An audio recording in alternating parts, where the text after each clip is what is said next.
Hello and welcome to Comprehension Points Video Snark. This video series isn't an audiobook, it is designed as commentary. This series emphasizes reading and listening comprehension skills. If you thought that this was an audiobook, maybe stick around and learn something. I also want to know why it is that you thought that this was an audiobook, because no matter how many times that I say up front that this is a detailed book review, people still get upset that this isn't an audiobook. What made you click on this? My focus is on reading books, discussing what went wrong, and suggesting ways that they could be fixed. I'm continuing my read-through of Girl in Line by Zoe Sugg and or Siobhan Curham. If you haven't seen the earlier videos, you can find the links below. Chapter 21. Despite the fact that the end of the chapter is a perfect time to end a weird conversation, the author keeps the penny for your thoughts conversation going, for no real reason other than torturing poor Penny. She doesn't want to admit to thinking about kissing Noah, but instead says that she thinks that today is perfect, which is also kind of a weird thing to say to somebody you met like 2 hours earlier. Mercifully, they're saved by the waiter coming back with their food. Also mercifully, Penny complains to the readers that the waiter stays and yaps about his granny for like 5 minutes, which breaks up the flow of the conversation. Which is going back to my original statement at the start of this chapter. The author had the perfect excuse to change the topic, but she didn't. This is simply bad writing. Then, because Penny seriously has no social skills at all, which is obvious in the first half of the book, she talks with food in her mouth and then loudly slurps up spaghetti. Noah cleans sauce off of her face because we needed to hammer in that he's a romantic interest, I guess. The entire thing is so weird and awkward for no real reason. Penny asks about if his dad is still an artist, to which he tells her that his parents died 4 years ago in an avalanche, that he and his little 5-year-old sister Bella live with Sadie Lee. That's how my life felt back then, like, before the accident everything was safe and fun and nice, and then after everything was terrifying. That's why I totally get how you were feeling in the truck. Your accidents made you see how fragile life can be. I'm down with the reoccurring theme of Penny having some unresolved anxiety following her car crash, but what I'm not down for is Noah and the author trying to compare the two, as if a non-fatal car crash where all 3 people were able to walk away without so much as a bruise, and 2 people dying in a traffic avalanche are along the same lines.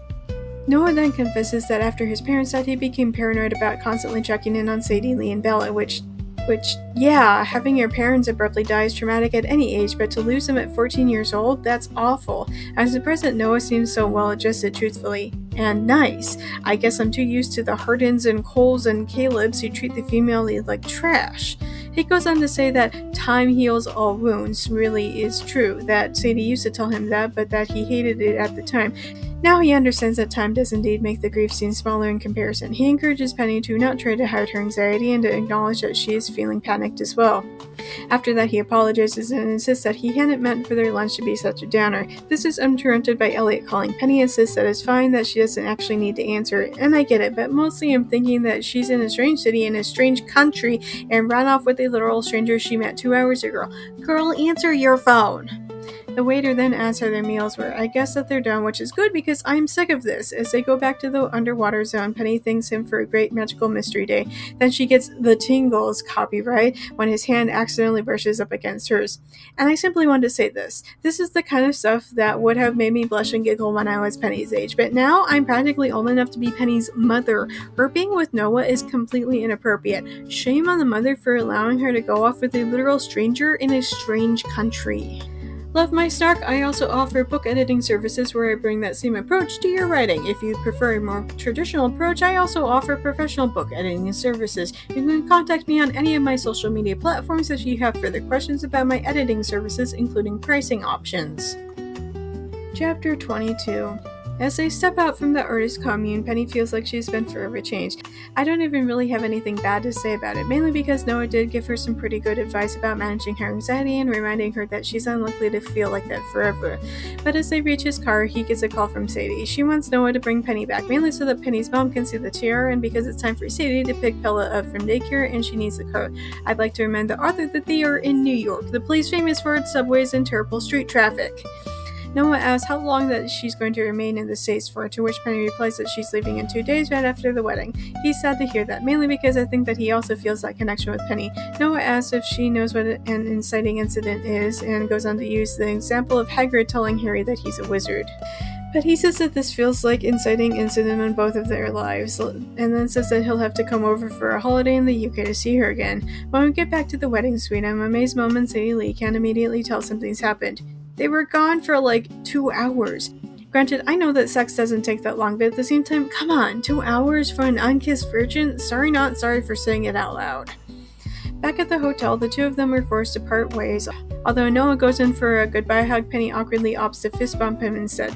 As she leaves the venue space, she debates on how to respond to a simple text he sent her, like debating over emojis. Was telling us about your sandwich necessary to the continuation of the plot? Upstairs in the hotel room, she finds Elliot asleep on their shared bed. She then gets her laptop out and gets ready to write another blog post. Before we end the chapter, I want to comment that this was literally the halfway point, not only as far as chapters go, but also pages. I don't know how the author managed to pull that off, but good job with that math, I guess. But we're also barely getting introduced to the male lead too. This is such a bizarre book that sure is taking its time getting anywhere. So much time was spent with Penny not even knowing that Noah existed, and for what? To show us that she's a pathetic loser who even the author bullies? Bonus Chapter 5. We opened the latest blog post with Penny gushing about how her followers make her feel loved and like she isn't the only goof-up teenage girl in the world.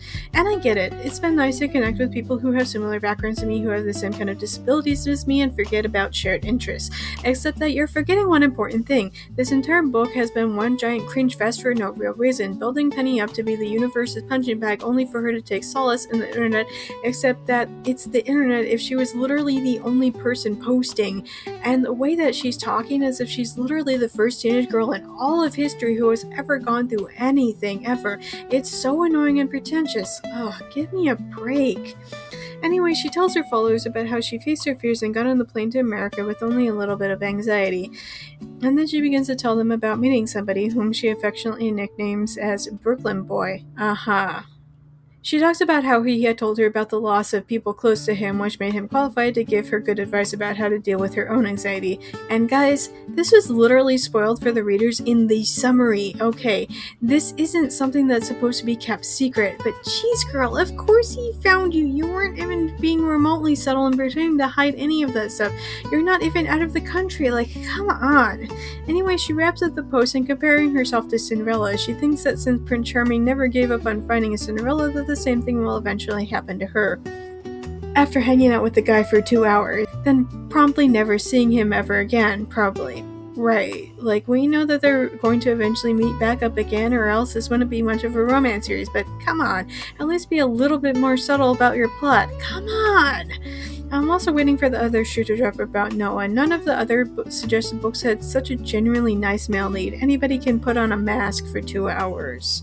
If you're interested in reading my own stories, you can purchase my spicy short stories as well as 2 full-length novels on Amazon. I also frequently run flash sales on my stories. If you're not already following me on Reddit, I recommend doing so to stay updated on when I offer free content. Reddit is currently the only place where I'm advertising myself these days. Chapter 23. I opened my eyes to see Elliot staring down at me through a pair of glasses with stars and stripes frames. I really hope that those are dumb tourist glasses and not actual prescription glasses, mainly because WTF. Anyway, Elliot woke up around Penny's blog post and then went to confront her about it. He does the entire "you can't marry a man you just met" shtick, mainly because, as I keep pointing out, they knew each other for a total of 2 hours. How much could they have possibly connected during that time? Also, major kudos and gold stars for Elliot for not enabling a terrible relationship. I seriously hope that he keeps this energy up for the rest of the series. I'm so sick and tired of miserable friends who push a female lead into painfully obvious unhealthy relationships. He beat me, he put me into the hospital last night, but he's rich and he's good in bed. Damn, you're right, forgive me for thinking that I should probably leave. Anyway, Elliot asks all of those questions, like if she joined a cult or not. Then he questions how well they could have connected in 2 hours, followed by basic questions like, where does he go to uni? When Penny admits that she doesn't know him that well, Elliot demands to know why she posted about him all over the internet. Penny insists that she only blogged about it, as if that's not somehow part of the internet. Like, girl, what? Elliot does express a little bit of jealousy and the betrayal that she told her blog followers about it first rather than to wake him up. Penny insists that she writes about Elliot on her blog all the time. At this point, Penny insists that she doubts that she'll ever actually see Noah again. They're distracted from this when her dad asks if they want to go have dinner. Then they go out to dinner, but Penny feels like she's on the edge throughout the entire meal. When they get back to their hotel room, they find a box waiting outside the door. They all panic for a little bit and think that there's somebody left a bomb for them, which is, considering that they're English and are now in New York, I wouldn't say that it's a completely unreasonable thing to think. Help us, Europe. However, Penny eventually looks and sees that it's from Noah, which isn't really all that shocking since nobody really knows where they're staying. She claims a headache and goes into her private room. Inside is a doll from the antique shop, the one that she'd commented upon that was sad to see abandoned toys in antique shops. He left her a short letter and said that he couldn't resist and went back to the shop to get the doll. The owner was disapproving of Noah having bought it, claiming that he was too old to be playing with dolls, even though most adults usually buy dolls to give to small children in their lives. What a weirdo! He also included a piece of his grandma's devil's food cake because that was one of the rules of Magical Mystery Day, cake for every meal. Penny thinks that there's no way that she imagined the connection between her and Noah, not when he gave her a doll and cake. Although, the cake I get, but the doll? It's a bit weird. Patreon has recently introduced free memberships. By joining, you'll be able to enjoy the same content I post on Tumblr, now conveniently available on Patreon. Patreon supporters can enjoy even more book snarks starting at only $1 a month. Plus, Patreon now offers a 1-week free trial. Don't miss it! Big shout out to Phoebe for supporting me on Patreon already. If you want to hear your name in my video next week, either support me on Patreon or make a one-time donation. Chapter 24. Elliot goes to Penny and he gushes first about the doll and then the cake. It's mainly the cake that sells him and the thought of Noah being sweet and kind, and he agrees that they probably had a connection. Penny then tells him what happened during their outing. Suddenly, Elliot is all for Penny being with Noah. They show the cake, then Elliot leaves the room. Now alone, Penny calls Noah to thank him for the doll. He insists that she was expensive and wants to see Penny again as a thank you, which is kind of manipulative in my opinion, a little shady. She was already down to see you again, dude. You didn't have to hold some expensive toy over her head as a return act. Ugh. He says that Sadie told him that the wedding reception will be over by midnight and he wants to show her something then. After he promises to not leave the hotel, Penny agrees to meet up with him again. After hanging up, Penny thinks that she's finally writing her own script, which is ridiculous. You met him earlier that afternoon, girl. Thanks for watching. New Book Snarks videos go live every Monday with occasional extras during the week. Your support means so much, even if it's not financial. Watching my videos, subscribing, and liking and sharing them with friends all go a long way in helping my channel grow. If you've already caught up with all my videos, you can go to Facebook, WordPress, Tumblr, or free on Patreon for my main Book Snarks, always free and updated every morning. Linktree for everything is posted below. See you next week, guys!